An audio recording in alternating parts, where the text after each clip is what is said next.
You know, I think a lot of people think of it that way, like that's just who I am. I'm a perfectionist, and so if I have a child, I'm still going to be a perfectionist. What do you mean?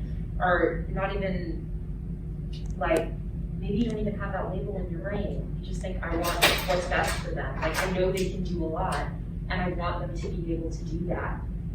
And I think it can be so hard to decipher what's wanting something to go right and wanting people to see that it's right. Like, do you want this to go well, or do you want people to see that it's doing well? Look how great my kid is doing. I'm so proud of them because they're doing well. Because they're doing well. In my standards, they're doing well. Not how they're feeling, right? As Mom said, not how they're feeling.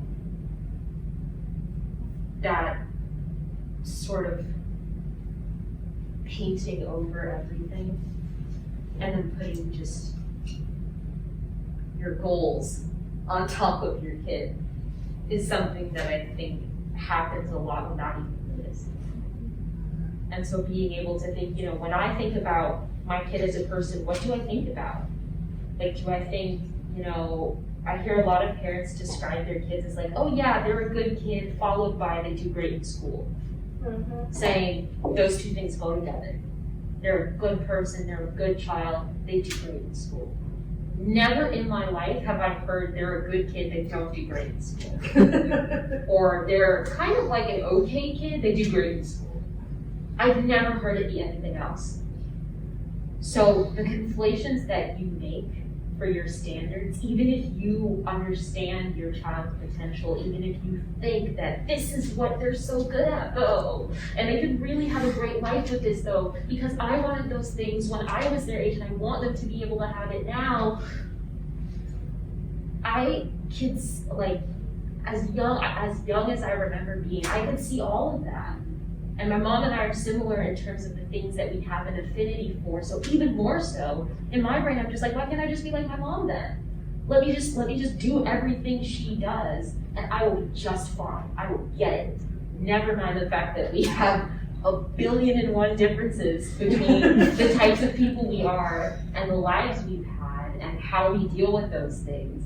I just thought, let me be like her. Let me just do everything that she's doing.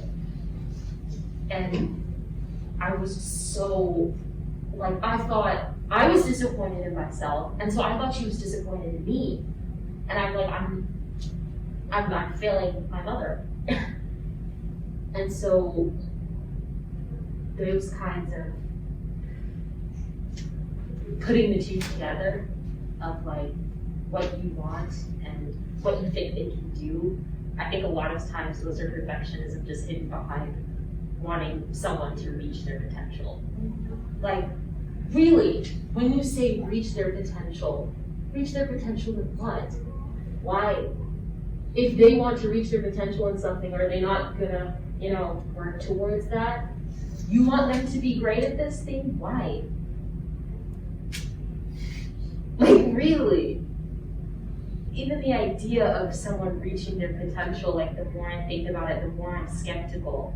Again, like, what's wrong with average? Like, what's wrong with I'm okay, I'm doing okay, I'm doing well?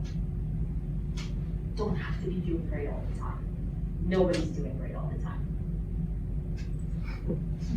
Yeah.